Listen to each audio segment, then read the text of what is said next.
नमस्कार, ये आकाशवाणी शिमला है। अब आप प्रभा शर्मा से कोविड-19 पर विशेष समाचार बुलेटिन सुनिए। गृह मंत्रालय ने कोविड नियंत्रण वाले क्षेत्रों से बाहर और अधिक गतिविधियां खोलने के बारे में नए दिशा निर्देश जारी किए हैं।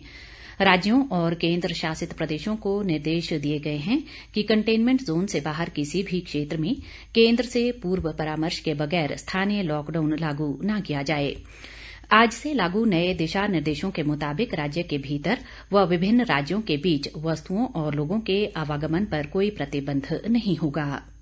कंटेनमेंट जोन के बाहर सभी गतिविधियों की अनुमति दे दी गई है, लेकिन गृह मंत्रालय की अनुमति के बिना अंतर्राष्ट्रीय यात्रा पर प्रतिबंध जारी रहेगा। गृह मंत्रालय ने बताया है कि कंटेनमेंट क्षेत्रों में 31 अक्टूबर तक लॉकडाउन कड़ाई से लागू रहेगा। मंत्रालय के दिशा निर्देशों में कहा गया है कि बाजारों और समारोहों में सुरक्षित दूरी का पालन करते रहना होगा।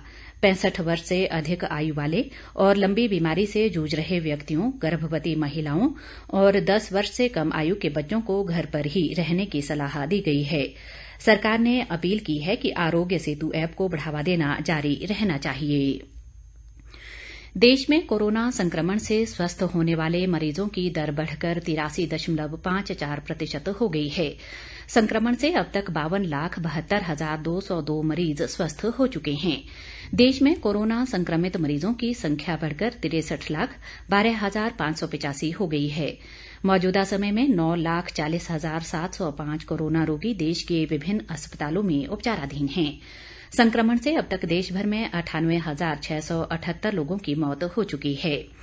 भारतीय आयुर्विज्ञान अनुसंधान परिषद ICMR के अनुसार देश भर में अब तक 7,56,18,781 लोगों के कोरोना नमूनों की जांच की जा चुकी है।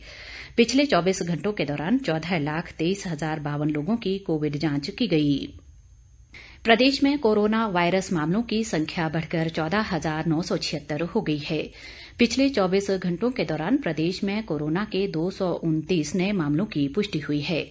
इनमें मंडी जिला से सर्वाधिक 44 मामले शामिल हैं, जबकि कुल्लू से 43, कांगड़ा से 36, सोलन से 30, बिलासपुर से 20, चंबा से 17, शिमला से 16, ऊना से 5, हमीरपुर से 4, लाहौल स्पीति से 3 और किन्नौर जिले से कोरोना का एक नया मामला सामने आया है। स्वास्थ्य विभाग द्वारा जारी हेल्थ बुलेटिन के अनुसार मौजूदा समय में प्रदेश में 3,400 कोरोना रोगी उपचाराधीन हैं, जबकि 11,370 मरीज स्वस्थ हो चुके हैं। राज्य में कोरोना से अब तक 181 लोगों की मृत्यु हो चुकी है। वर्तमान में सोलन जिले में कोरोना के 620 सक्रिय मामले हैं।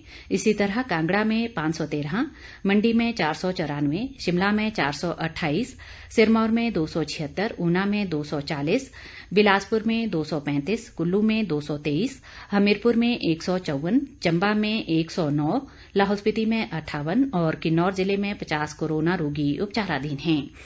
प्रदेश में अब तक 2,95,907 लोगों की कोरोना जांच की जा चुकी है, जिनमें से 2,80,632 की रिपोर्ट नेगेटिव आई है।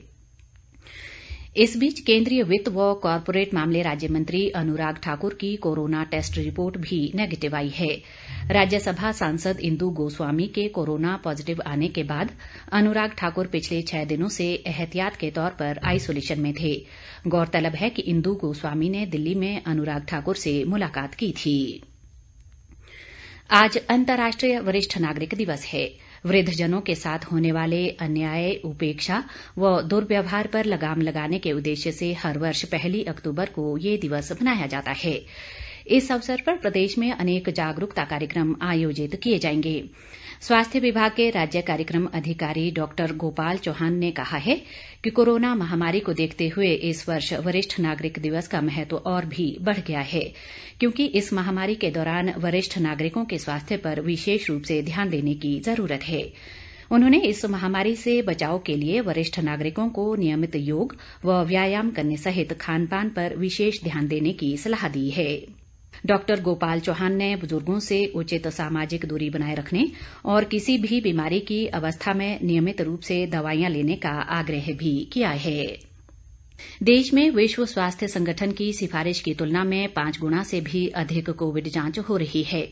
विश्व स्वास्थ्य संगठन ने प्रति 10 लाख लोगों पर प्रतिदिन 140 लोगों की जांच कराने की सिफारिश की है, लेकिन भारत में ये संख्या कहीं अधिक है। इसके साथ ही ये समाचार बुलेटिन समाप्त हुआ। नमस्कार।